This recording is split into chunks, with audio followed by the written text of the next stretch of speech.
Hello guys, welcome to Sai study circle. Guys, ತುಂಬಾ ದಿನಗಳಾದ್ಮೇಲೆ, ತುಂಬಾ ತಿಂಗಳುಗಳಾದ್ಮೇಲೆ ಸಾಯಿ ಸ್ಟಡಿ ಸರ್ಕಲ್ ಕಡೆಯಿಂದ ಮತ್ತೆ ವಿಡಿಯೋಸ್ ನ ರಿಲೀಸ್ ಮಾಡ್ತಾ ಇದ್ದೀವಿ. ನಾವು 5th ಸೆಮಿಸ್ಟರ್ ಬಿಕಾಮ್ಗೆ, ಹಾಗೆ 5th ಸೆಮಿಸ್ಟರ್ ಬಿಬಿಎಗೆ, ಹಾಗೆ ಅನೇಕ ಕಾಮರ್ಸ್ ಅಂಡ್ ಮ್ಯಾನೇಜ್ಮೆಂಟ್ ಕೋರ್ಸಸ್ಗೆ ನಮಗೆ ಇನ್ಕಮ್ ಟ್ಯಾಕ್ಸ್ ಅನ್ನೋ ಸಬ್ಜೆಕ್ಟ್ ಇದೆ. ಈ ಇನ್ಕಮ್ ಟ್ಯಾಕ್ಸ್ ನಮಗೆಲ್ಲ ಗೊತ್ತಿರೋ ಹಾಗೆ ಪ್ರತಿ ವರ್ಷ ಚೇಂಜಸ್ ಆಗ್ತಾ ಇರುತ್ತೆ. ಈ ವರ್ಷ ಅಂದ್ರೆ ನಮ್ಮ ಅಸೆಸ್ಮೆಂಟ್ ಇಯರ್ 25-26 ಹಾಗೆ ಪ್ರೀವಿಯಸ್ ಇಯರ್ 24-25 ನಲ್ಲಿ ಸಾಕಷ್ಟು ಚೇಂಜಸ್ ಆಗಿದೆ. ಹಾಗಾದ್ರೆ ಆ ಚೇಂಜಸ್ ಏನೇನಾಗಿದೆ, ಎಲ್ಲಿಂದ ನಾವು ಅರ್ಥ ಮಾಡ್ಕೊಳ್ಬೇಕಾಗುತ್ತೆ. ನಾವು first introduction to income tax ಕಡೆ ಬರೋಣ. ನೋಡಿ, ಈ ಇನ್ಕಮ್ ಟ್ಯಾಕ್ಸ್ ಗೆ ಇಂಟ್ರೊಡ್ಯೂಸ್ ಮಾಡಿದ್ದು ಇಂಡಿಯಾನಲ್ಲಿ ಜೇಮ್ಸ್ ವಿಲ್ಸನ್ ಅನ್ನೋನು 1860 ನಲ್ಲಿ ಈ ಜೇಮ್ಸ್ ವಿಲ್ಸನ್ ಅನ್ನೋನು ಒಂದು ಮಿಲಿಟರಿ ವಾರ್ ಮಾಡ್ತಾನೆ. ಅಂದ್ರೆ ಮಿಲಿಟರಿ ಮ್ಯೂಟಿನಿ ಅಂತ ಹೇಳ್ತೀವಿ. ಆ ಮಿಲಿಟರಿ ವಾರ್ ಅಲ್ಲಿ ಸಾಕಷ್ಟು ಲಾಸಸ್ ಆಗುತ್ತೆ. ಆ ಲಾಸಸ್ ನ ಕವರ್ ಮಾಡ್ಕೊಳ್ಳಿಕ್ಕೆ ಅಂತ ಹೇಳಿ ಅವನು ಫಸ್ಟ್ ಟೈಮ್ ಇಂಡಿಯಾನಲ್ಲಿ 1860 ನಲ್ಲಿ ಇನ್ಕಮ್ ಟ್ಯಾಕ್ಸ್ ಪದ್ಧತಿಯನ್ನ, ಇನ್ಕಮ್ ಟ್ಯಾಕ್ಸ್ ಅನ್ನ ತಗೊಂಬಂದ. ಅದಾದ ನಂತರ ಅನೇಕ ರೀತಿಯಾಗಿರ್ತಕ್ಕಂಥ changes, so many amendments took place, and finally in the year 1961 an income tax act is formulated. ಅಂದ್ರೆ ಇನ್ಕಮ್ ಟ್ಯಾಕ್ಸ್ ಆಕ್ಟ್ 1961 ಆಫ್ಟರ್, ಅದ್ರ ಹಿಂದೆ ಸಾಕಷ್ಟು ಬದಲಾವಣೆಗಳೊಂದಿಗೆ, ಸಾಕಷ್ಟು ಅಮೆಂಡ್ಮೆಂಟ್ಸ್ ಒಂದಿಗೆ 1861 ಅಲ್ಲಿ ಫೈನಲ್ ಆಗಿ ಇನ್ಕಮ್ ಟ್ಯಾಕ್ಸ್ ಆಕ್ಟ್ 1961 ಅನ್ನೋದು ಫಾರ್ಮುಲೇಟ್ ಆಯಿತು. ಹಾಗಾದ್ರೆ ಈ ಮಿಲಿಟರಿ ವಾರ್ ಇಂಟ್ರೊಡಕ್ಷನ್ ಎಲ್ಲ ಆದ್ಮೇಲೆ ಈ ಇನ್ಕಮ್ ಟ್ಯಾಕ್ಸ್ ಅನ್ನ ನಾವು ಅರ್ಥ ಮಾಡ್ಕೊಳ್ಬೇಕಾದ್ರೆ ಈ ಸಬ್ಜೆಕ್ಟ್ ಅಲ್ಲಿ ಕೆಲವು ಇಂಪಾರ್ಟೆಂಟ್ ಡೆಫಿನೇಷನ್ಸ್ ನ ತಿಳ್ಕೊಳ್ಬೇಕಾಗಿರ್ತಕ್ಕಂಥ ಅವಶ್ಯಕತೆ ಇದೆ. ಹಾಗಾದ್ರೆ ಯಾವ್ದ್ಯಾವುದು ಅಂತಹ ಇಂಪಾರ್ಟೆಂಟ್ ಡೆಫಿನೇಷನ್ಸ್ ನೋಡಿ. ಮೊದಲನೇದು ಅಸೆಸ್ಮೆಂಟ್ ಇಯರ್. ನೋಡಿ, ಅಸೆಸ್ಮೆಂಟ್ ಇಯರ್ ಅಂದ್ರೆ ಏನು? ಇಯರ್ ಅಂದ್ರೆ ಎಷ್ಟು ತಿಂಗಳು? 12 months. ಅಂದ assessment year is a period of 12 months. Assessment year is a period of 12 months. Commences from 1st April of current year, ends with 31st March of next year ಅಂತ ಹೇಳ್ತೀವಿ. ನೋಡಿ, current year, ನಮ್ಮ current year ಯಾವುದು ಅಂದ್ರೆ 25. ಅಂದ್ರೆ 1st April 25 ಅಲ್ಲಿ start ಆಗುತ್ತೆ, ending with 31st March of next year. Next year ಯಾವುದು ನಮಗೆ? 2026. So it is a period of 12 months, commences from 1st April of current year, ends with 31st March of next year, that is 26. ಹಾಗಾದ್ರೆ ನಮ್ಗೆ assessment year ಅಲ್ಲಿ ಏನ್ ಮಾಡ್ತೀವಿ? Assessment ಅಂದ್ರೆ calculation. ಅಂದ್ರೆ previous ಇಯರಿನ ಹಿಂದಿನ ವರ್ಷದ ಇನ್ಕಮ್ ಅನ್ನ, ಅಂದ್ರೆ ಪ್ರೀವಿಯಸ್ ಇಯರ್ ನ ಇನ್ಕಮ್ ಅನ್ನ ನಾವು ಟ್ಯಾಕ್ಸ್ ಯಾವ ವರ್ಷ ಕ್ಯಾಲ್ಕುಲೇಟ್ ಮಾಡ್ತೀವಿ ಅಂದ್ರೆ ಅಸೆಸ್ಮೆಂಟ್ ಇಯರ್ ಅಲ್ಲಿ ಮಾಡ್ತೀವಿ. ಹಾಗಾದ್ರೆ ವಾಟ್ ಈಸ್ ಪ್ರೀವಿಯಸ್ ಇಯರ್? ನೋಡಿ, ಒಂದೇ ಒಂದು ಲೈನ್ ಡೆಫಿನೇಷನ್ ಇದೆ ಪ್ರೀವಿಯಸ್ ಇಯರ್ಗೆ. Previous year is an year immediately preceding to the assessment year ಅಂತ ಹೇಳ್ತೀವಿ. ಅಂದ್ರೆ ಅಸೆಸ್ಮೆಂಟ್ ಇಯರ್ ನ ಇಮಿಡಿಯೇಟ್ ಇಯರ್ ನ ನಾವು ಪ್ರೀವಿಯಸ್ ಇಯರ್ ಅಂತ ಕರಿತೀವಿ. Under section 3 of previous year means it is a period of 12 months, commences from 1st April of last year. ನೋಡಿ, 1st April of last year, ends with 31st March of current year. ನೋಡಿ, 1st April of last year ಯಾವುದು? 24, ends with 31st March of current year ಯಾವುದು? 25. ಇದನ್ನ ನಾವು previous year ಅಂತ ಕರಿತೀವಿ under section 3 of income tax act 1961. ಹಾಗಾದ್ರೆ next ಯಾವುದು? Who is A person under section 2 sub section 31. Person ಅಂದ್ರೆ ಯಾರು? ನೋಡಿ, as per the IT act, person includes an individual an HUF, an artificial juridical person, an association of person, a partnership firm, a joint stock company, and a municipal authority. ಇಷ್ಟು ಜನನ್ನ ಸೇರಿಸಿಕೊಂಡು ನಾವು person ಅಂತ ಹೇಳ್ತೀವಿ. First an individual, an HUF, a firm, a company, an association of persons, an artificial juridical person. ಇಷ್ಟು ಬರೆದ್ರೆ ನಿಮಗೆ 2 marks ಬರುತ್ತೆ. ಹೂ is A person. Next who is N assessee. ಇದು ತುಂಬಾ ಇಂಪಾರ್ಟೆಂಟ್. 2 ಮಾರ್ಕ್ಸ್ ಗೆ ಯಾವಾಗ್ಲೂ ಬರ್ತಾನೆ ಇರುತ್ತೆ. ಅಸೆಸಿ ಅಂದ್ರೆ ಯಾರು? An assessee is a person who pay tax or any other sum of money, to the Income Tax Act, to the Income Tax Department. ಯಾವ ಒಬ್ಬ ವ್ಯಕ್ತಿ ಇನ್ಕಮ್ ಟ್ಯಾಕ್ಸ್ ಆಕ್ಟ್ ಗೆ ಟ್ಯಾಕ್ಸ್ ಅಥವಾ ಇನ್ನು ಇತರೆ ರೀತಿಯಾಗಿರ್ತಕ್ಕಂಥ ಹಣವನ್ನ ಕೊಡ್ತಾನೆ. ಇತರೆ ಅಂದ್ರೆ ಯಾವುದು? ಅದರ್ ಅಂದ್ರೆ ಯಾವುದು? ಫೈನ್ಸ್ ಆಗಿರ್ಬೋದು, ಪೆನಾಲ್ಟೀಸ್ ಆಗಿರ್ಬೋದು, ಇವನ್ನೆಲ್ಲ ಕೂಡ ನಾವು ಏನಂತ ಹೇಳ್ತೀವಿ? Tax are any other sum of money. ಯಾರು ಟ್ಯಾಕ್ಸ್ ಅನ್ನ ಕಟ್ತಾ ಇರ್ತಾರೆ, ಕಟ್ಟಬೇಕಾಗುತ್ತೆ, ಅಂತವ್ರನ್ನ ನಾವು ಅಸೆಸಿ ಅಂತ ಕರಿತೀವಿ.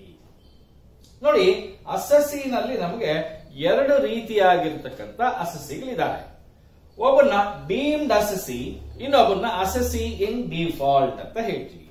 ಹೂ ಈಸ್ ಎ ಡೀಮ್ಡ್ ಅಸೆಸಿ? ನೋಡಿ, ಡೀಮ್ಡ್ ಅಸೆಸಿ ಅಂತ ಹೇಳಿದ್ರೆ a person who pay tax on the income of the other person.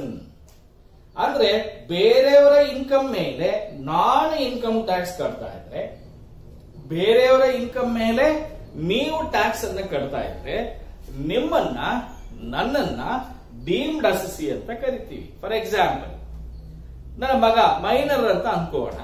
ಆ ಮೈನರ್ ನನ್ನ ಮಗನಿಗೆ ಒಂದಷ್ಟು ಇನ್ಕಮ್ಸ್ ಇದೆ ಅಂತ ಅನ್ಕೋಣ.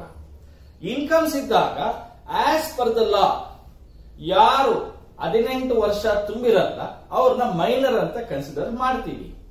ಅಂತಹ ಮೈನರ್ಗೆ ಯಾವುದೇ ಇನ್ಕಮ್ ಇದ್ರೆ ಆ ಇನ್ಕಮ್ ಲಿಮಿಟ್ ಗಿಂತಲೂ ಜಾಸ್ತಿ ಇದ್ರೆ, 3 ಲಕ್ಷಕ್ಕಿಂತಲೂ ಜಾಸ್ತಿ ಇನ್ಕಮ್ ಇದ್ರೆ ಅವರು ಟ್ಯಾಕ್ಸ್ ಕಟ್ಟಬೇಕಾಗುತ್ತೆ.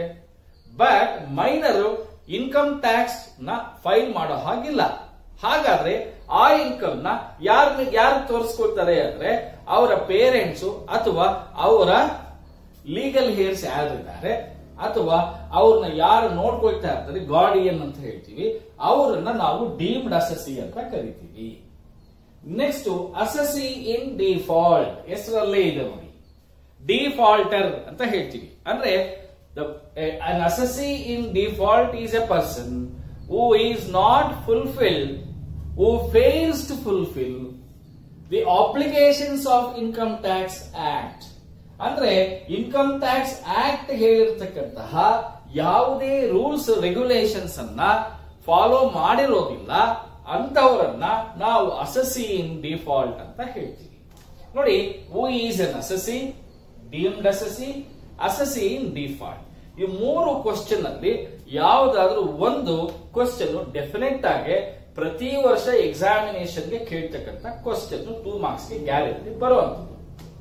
Next, what is income? ನೋಡಿ, ಈ ಇನ್ಕಮ್ ಟ್ಯಾಕ್ಸ್ ಆಕ್ಟ್ ಅಲ್ಲಿ ಇನ್ಕಮ್ ಅನ್ನ ನಾವು ಮೇಜರ್ ಆಗಿ 5 ಹೆಡ್ಸ್ ಆಫ್ ಇನ್ಕಮ್ ಅಂತ ಹೇಳ್ತೀವಿ. 5 ತಲೆಗಳು, 5 ರೀತಿಯಾಗಿರ್ತಕ್ಕಂತಹ ಇನ್ಕಮ್ಸ್ ಅನ್ನ ಡಿವೈಡ್ ಮಾಡಿದ್ದೀವಿ. ಅದರಲ್ಲಿ ಮೊದಲನೇದು income from salaries.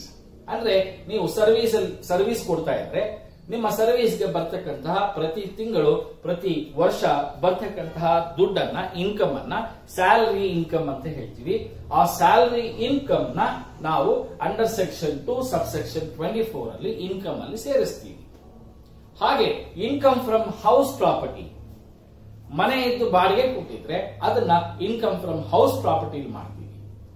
Business or professional income, ಯಾವುದಾದ್ರೂ ಒಂದು ವ್ಯಾಪಾರವನ್ನ ಅಥವಾ ಒಂದು ಪ್ರೊಫೆಷನ್ ಅನ್ನ ಲಾಯರ್, ಡಾಕ್ಟರ್ ಅಥವಾ ಚಾರ್ಟೆಡ್ ಅಕೌಂಟೆಂಟ್ ಆಗಿದ್ರೆ ನಿಮ್ಮ ಎಲ್ಲಾ ಇನ್ಕಮ್ ಅನ್ನು ಕೂಡ ಇನ್ಕಮ್ ಫ್ರಮ್ ಬಿಸ್ನೆಸ್ ಅಥವಾ ಪ್ರೊಫೆಷನ್ ಅಲ್ಲಿ ಆಡ್ ಮಾಡ್ತೀವಿ. ಅದು ಕೂಡ ಒಂದು ಇನ್ಕಮ್ ಆಗುತ್ತೆ.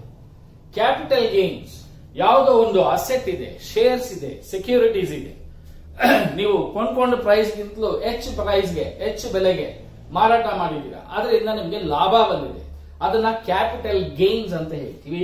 ಆ ಕ್ಯಾಪಿಟಲ್ ಗೇನ್ ಅನ್ನು ಕೂಡ ಇನ್ಕಮ್ ಅಂತ ಕನ್ಸಿಡರ್ ಮಾಡ್ತೀವಿ.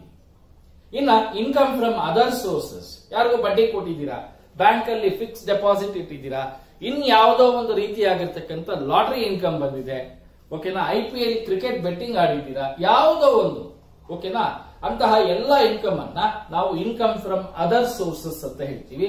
ಅವೆಲ್ಲವನ್ನು ಸೇರಿಸಿ ಅದನ್ನ ನಾವು ಇನ್ಕಮ್ ಅಂತ ಕರಿತೀವಿ. ಇದು ಅಂಡರ್ ಸೆಕ್ಷನ್ 2 ಸಬ್ ಸೆಕ್ಷನ್ 24 ಅಲ್ಲಿ ಬರ್ತಕ್ಕಂಥ. Next gross total income. Sir, gross total income ಅಂದ್ರೆ ಏನು ನೋಡಿ. Aggregate of all 5 heads of income is called as gross total income under section 80B sub section 5 ಅಂತ ಹೇಳ್ತೀವಿ. ಅಂದ್ರೆ ಮೇಲ್ಗಡೆ ಹೇಳಿರ್ತಕ್ಕಂಥ ಎಲ್ಲ 5 ಹೆಡ್ಸ್ ಆಫ್ ಇನ್ಕಮ್ ಅನ್ನ ಟೋಟಲ್ ಮಾಡಿದ್ರೆ ಎಷ್ಟು ಬರುತ್ತೆ ಅದನ್ನೇ ನಾವು ಗ್ರಾಸ್ ಟೋಟಲ್ ಇನ್ಕಮ್ ಅಂತ ಕರಿತೀವಿ. ಇನ್ನ next what is total income under section 2 sub section 45. See, total income is nothing but taxable income ಅಂತ ಹೇಳ್ತೀವಿ. ಅಂದ್ರೆ total income is nothing but gross total income minus deductions under section 80C to 80U ಅಂತ ಹೇಳ್ತೀವಿ. ಅಂದ್ರೆ ನಿಮಗೆ gross total income ಅಲ್ಲಿ ಬಂದಿರತಕ್ಕಂಥ total ಅಲ್ಲಿ ಯಾವ್ಯಾವುದು ಡಿಡಕ್ಷನ್ಸ್ 80C ಇಂದ 80U ವರೆಗೂ ಏನೇನ್ ಡಿಡಕ್ಷನ್ಸ್ ಇದೆ ಅದನ್ನೆಲ್ಲ ಮೈನಸ್ ಮಾಡಿದ ಮೇಲೆ ಬರ್ತಕ್ಕಂಥದನ್ನ ನಾವು ಟೋಟಲ್ ಇನ್ಕಮ್ ಅಂತ ಕರಿತೀವಿ. Next point, very very important point, what is direct tax ಅಂತ ಹೇಳ್ತೀವಿ. ನೋಡಿ, direct tax very very important. Beginning ಎಲ್ಲ ಹೇಳಬೇಕಾಗಿತ್ತು, ಈಗ ಹೇಳ್ತೀನಿ. ನಮ್ಗೆ ಟ್ಯಾಕ್ಸ್ ಅಲ್ಲಿ 2 ತರ ಟ್ಯಾಕ್ಸ್ ಬರುತ್ತೆ.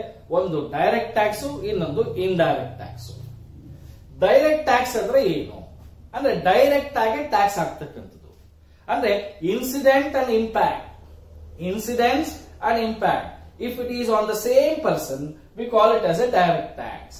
ಅಂದ್ರೆ ಯಾರಿಗೆ ಇನ್ಕಮ್ ಇದೆ ಅವರೇ ಟ್ಯಾಕ್ಸ್ ಕಟ್ಟಬೇಕಾಗುತ್ತೆ, ಅದನ್ನೇ ಇನ್ಕಮ್ ಟ್ಯಾಕ್ಸ್ ಅಥವಾ ಡೈರೆಕ್ಟ್ ಟ್ಯಾಕ್ಸ್ ಅಂತ ಹೇಳ್ತೀವಿ. ಬೆಸ್ಟ್ ಎಕ್ಸಾಂಪಲ್ ಇನ್ಕಮ್ ಟ್ಯಾಕ್ಸ್ ಆಗುತ್ತೆ, ಗಿಫ್ಟ್ ಟ್ಯಾಕ್ಸ್ ಆಗುತ್ತೆ. ಇವೆಲ್ಲ ಕೂಡ ಏನದು ಡೈರೆಕ್ಟ್ ಟ್ಯಾಕ್ಸಸ್. ಅಂದ್ರೆ ಇನ್ಕಮ್ ಯಾರಿಗಿದೆ ಅವರೇ ಟ್ಯಾಕ್ಸ್ ಅನ್ನ ಕಟ್ಟಬೇಕಾಗುತ್ತೆ. ಇನ್ಸಿಡೆನ್ಸ್ ಅಂಡ್ ಇಂಪ್ಯಾಕ್ಟ್, ಈ 2 ವರ್ಡ್ಗಳು ಚೆನ್ನಾಗಿ ನೆನಪಲ್ಲಿ ಇಟ್ಕೊಳ್ಳಿ. Incidence, impact on same person we call it as direct tax. Then what is indirect tax? Indirect tax ಅಂತ ಹೇಳಿದ್ರೆ incidence and impact is on 2 different persons. Incidence and impact is on 2 different persons. ಅಂದ್ರೆ income ಒಬ್ಬರದು, tax ಕಟ್ಟೋದು ಮತ್ತೊಬ್ಬರು. ಈಗ ಅದಕ್ಕೆ best example GST ಅಂತ ಹೇಳ್ತೀವಿ, ಗೂಡ್ಸ್ ಅಂಡ್ ಸರ್ವಿಸ್ ಟ್ಯಾಕ್ಸ್ ಅಂತ ಹೇಳ್ತೀವಿ. ಮಾರಾಟ ಮಾಡ್ತಕ್ಕಂಥ ವ್ಯಕ್ತಿ ಅವನು ಟ್ಯಾಕ್ಸ್ ಅನ್ನ ಸೇರಿಸಿ ನಮಗೆ ಮಾರಾಟ ಮಾಡ್ತಾನೆ, ಅವನಿಗೆ ಲಾಭ ಪಡೆಯೋದು ಅವನು, ಬಟ್ ಅದಕ್ಕೆ ಟ್ಯಾಕ್ಸ್ ಕಟ್ಟೋದು ಯಾರು? ಗ್ರಾಹಕ ಅಂದ್ರೆ ಕಸ್ಟಮರ್. ಟ್ಯಾಕ್ಸ್ ಯಾರ ಮೇಲೆ ಹೊರೆ ಬೀಳುತ್ತೆ? ಟ್ಯಾಕ್ಸ್ ಹೊರೆ ಕಸ್ಟಮರ್ ಮೇಲೆ ಬೀಳುತ್ತೆ. ಇನ್ಕಮ್ ಅನ್ನು ಯಾರು ಮಾಡ್ತಾರೆ? ಸೆಲ್ಲರ್ ಅಂದ್ರೆ ವೆಂಡರ್ ಅಥವಾ ಟ್ರೇಡರ್. ಸೊ ಅದಕ್ಕೋಸ್ಕರ ಅದನ್ನ ಇಂಡೈರೆಕ್ಟ್ ಟ್ಯಾಕ್ಸ್ ಅಂತ ಹೇಳ್ತೀವಿ. So incidence, impact on 2 different persons. Next very very important is agricultural income under section 2 sub section 14. Sir, agriculture income ಅಂದ್ರೆ ಏನು? Sir, any rent or revenue derived from land situated in India. Such land should be used for agricultural purpose. ಅಂದ್ರೆ ಯಾವುದೇ rent ಅಥವಾ revenue derived from land situated in India, ಆ land ಎಲ್ಲಿರಬೇಕು? ಇಂಡಿಯಾನಲ್ಲಿರಬೇಕು. ಅಂತ land ಅನ್ನ agricultural ಪರ್ಪಸ್ಗೆ use ಮಾಡಿ ಅದರಿಂದ ಬರ್ತಕ್ಕಂತಹ ಒಂದು ರೆಂಟ್ ಆಗಲಿ ಅಥವಾ ರೆವಿನ್ಯೂ ಆಗಲಿ ಬಂದಿದ್ರೆ ಅದನ್ನ agricultural income under section 2 sub section 14 ಅಂತ ಕರಿತೀವಿ. ಸರ್, ಇದೊಂದೇ ಅಂತ ಹೇಳಿದ್ರೆ ಅಗ್ರಿಕಲ್ಚರ್ ಇನ್ಕಮ್ ಇನ್ನೂ ಒಂದು ಡೆಫಿನೇಷನ್ ಇದೆ. Any income derive from agricultural land did minimum agricultural operations. Any income doing agriculture with a minimum agricultural operations ಇಂದ ಆಗಿದ್ರೆ ಅದನ್ನು ಅಗ್ರಿಕಲ್ಚರಲ್ ಇನ್ಕಮ್ ಅಂತ ಕರಿತೀವಿ. ಅಂದ್ರೆ ಮಿನಿಮಮ್ ಅಗ್ರಿಕಲ್ಚರಲ್ ಆಪರೇಷನ್ ಆಗಿರಬೇಕು. Any rent or revenue from farm house, agricultural farm house. ಅಂದ್ರೆ ಇಲ್ಲಿ ನಾವು ನೋಡಿರಬಹುದು, ಹಳ್ಳಿಗಳ ಕಡೆ ಹೋದ್ರೆ ಫಾರ್ಮ್ ಹೌಸ್ ಅಂತ ಕಟ್ಟಿರ್ತಾರೆ. ಫಾರ್ಮ್ ಹೌಸ್ ಅಂದ್ರೆ ಏನು? ಅಲ್ಲಿ ಅಗ್ರಿಕಲ್ಚರಲ್ ಪ್ರೊಡಕ್ಷನ್ ಅನ್ನ ನಾವು ಸ್ಟೋರ್ ಮಾಡ್ಲಿಕ್ಕೆ, ಅಗ್ರಿಕಲ್ಚರಲ್ ಎಕ್ವಿಪ್ಮೆಂಟ್ ನ ಸ್ಟೋರ್ ಮಾಡ್ಲಿಕ್ಕೆ ಅಂತ ಆ ಒಂದು ಫಾರ್ಮ್ ಹೌಸ್ ಅನ್ನ ಯೂಸ್ ಮಾಡ್ಕೊಂಡಿರ್ತೀವಿ. ಅಂತ ಫಾರ್ಮ್ ಹೌಸ್ ಇಂದ ಏನಾದ್ರೂ ಇನ್ಕಮ್ ಬಂದಿದ್ರೆ ಅದನ್ನು ಕೂಡ income from farm house, agricultural farm house is also called as agricultural income. ಒಂದ್ ಬೆಸ್ಟ್ ಪಾರ್ಟ್ ಏನಪ್ಪಾ ಅಂದ್ರೆ, any kind of agriculture income in India is completely exempted from tax. ಯಾವುದೇ ಅಗ್ರಿಕಲ್ಚರ್ ಇನ್ಕಮ್ ಇಂಡಿಯಾನಲ್ಲಿ ಅದು ಕಂಪ್ಲೀಟ್ಲಿ ಎಕ್ಸೆಂಪ್ಟೆಡ್ ಆಗುತ್ತೆ. ಈ agriculture income ಇಂದಾನೆ exemption ಕೊಟ್ಟಿರೋದ್ರಿಂದಾನೆ ನಮ್ಮ ಎಲ್ಲಾ ರಾಜಕಾರಣಿಗಳು ಎಷ್ಟೆಷ್ಟೋ ಕೋಟಿಗಳು ಸಂಪಾದನೆ ಮಾಡಿ ಬಂದಿರೋ ಇನ್ಕಮ್ ಎಲ್ಲ ಅಗ್ರಿಕಲ್ಚರ್ ಇನ್ಕಮ್ಮೇ ಅಂತ ಹೇಳಿ ಅದರಿಂದ ಎಕ್ಸೆಂಪ್ಷನ್ ತಗೊಳ್ತಾ ಇದ್ದಾರೆ. ನನ್ನ ಪ್ರಕಾರ agriculture income more than 20 acres ಇರೋರಿಗೆ ಎಕ್ಸೆಂಪ್ಷನ್ ಕೊಡಬಾರದು. ಎಕ್ಸೆಂಪ್ಷನ್ ಕೊಟ್ಟಾಗ ನಾವು ಎಲ್ಲರೂ ಯಾರು ಅಗ್ರಿಕಲ್ಚರ್ 20 ಎಕರೆಗಿಂತಲೂ ಜಾಸ್ತಿ ಇರ್ತಕ್ಕಂಥವ್ರು ತುಂಬಾ ಜನ ಇದ್ದಾರೆ, ಕಡಿಮೆ ಜನ ಇದ್ದಾರೆ. ಎಲ್ಲ ಇದ್ರೆ ಎಷ್ಟಿರುತ್ತೆ? ಈಗೆಲ್ಲ ಯೂನಿಟ್ ಫ್ಯಾಮಿಲೀಸ್ ಆಗಿದೆ. 20 ಎಕರೆ ಇದ್ರೆ 5 ಜನ ಗಂಡ್ ಮಕ್ಳಿದ್ರೆ ಒಬ್ಬೊಬ್ಬರಿಗೆ 5-5 ಎಕರೆ, ಹೆಣ್ಮಕ್ಳಿಗೂ ಸೇರಿಸ್ಕೊಂಡು 5-5 ಎಕರೆ ಬರುತ್ತೆ. ಆ 5-5 ಎಕರೆಯಿಂದ ಬಂದಿರೋದನ್ನ ಎಕ್ಸೆಂಪ್ಷನ್ ಕೊಟ್ರೆ ಓಕೆ. ಬಟ್ ಒಬ್ಬ ವ್ಯಕ್ತಿಗೆ 100 ಎಕರೆ ಜಮೀನು ಇರುತ್ತೆ, 50 ಎಕರೆ ಜಮೀನು ಇರುತ್ತೆ, 20 ಎಕರೆ ಜಮೀನು ಇರುತ್ತೆ, ಅದರಿಂದ ಲಕ್ಷಾಂತರ ರೂಪಾಯಿ ಇನ್ಕಮ್ ಬರುತ್ತೆ. ಅದರಿಂದ ಎಕ್ಸೆಂಪ್ಷನ್ ಕೊಡೋದು ನನ್ನ ಪ್ರಕಾರ, ನನ್ನ ಪರ್ಸನಲ್ ಒಪಿನಿಯನ್ ಹೇಳ್ತಾ ಇದ್ದೀನಿ, ಇಟ್ ಈಸ್ ನಾಟ್ ಗುಡ್. ಅದಕ್ಕೆ ನಾವು ಟ್ಯಾಕ್ಸ್ ಅನ್ನ ಮಾಡಬೇಕಾಗುತ್ತೆ. But unfortunately agricultural income in India is completely taxable, exempted. But agriculture income outside India is taxable. Agriculture income in India is exempted. Agriculture income outside India is fully taxable. ಇಷ್ಟು ನಾವು important definitions ಅನ್ನ first chapter ಇಂದ ನಾವು important definitions ಅನ್ನ ತಿಳ್ಕೊಂಡ್ವಿ. Next ಬರ್ತಕ್ಕಂತ videos ಅಲ್ಲಿ ನಾವು agricultural income ಮೇಲೆ ಒಂದಷ್ಟು ಪ್ರಾಬ್ಲಮ್ಸ್ ಅನ್ನ ಮಾಡೋದಕ್ಕೆ ಪ್ರಯತ್ನ ಪಡೋಣ. ಗೈಸ್, ಈ ವಿಡಿಯೋ ನಿಮ್ಗೆಲ್ರಿಗೂ ಇಷ್ಟ ಆಗಿದ್ರೆ ನಮ್ಮ ಸಾಯಿ ಸ್ಟಡಿ ಸರ್ಕಲ್ ಅನ್ನ ದಯವಿಟ್ಟು ಎಲ್ಲರೂ ಪ್ರೋತ್ಸಾಹಿಸಿ, ಎಲ್ಲರೂ ಎನ್ಕರೇಜ್ ಮಾಡಿ, ದಯವಿಟ್ಟು ಲೈಕ್ ಮಾಡಿ, ಓಕೆನಾ? ಎಲ್ಲರಿಗೂ ಸಬ್ಸ್ಕ್ರೈಬ್ ಮಾಡಿ, ಹಾಗೆ ನಿಮ್ಮೆಲ್ಲಾ ಫ್ರೆಂಡ್ಸ್ಗೂ ಶೇರ್ ಮಾಡಿ. ಶ್ರೀನಾಥ್ ಸರ್ ಈಸ್ ಬ್ಯಾಕ್ ಅಂತ ಹೇಳಿ. Thank you so much. Signing off, Shrinath sir.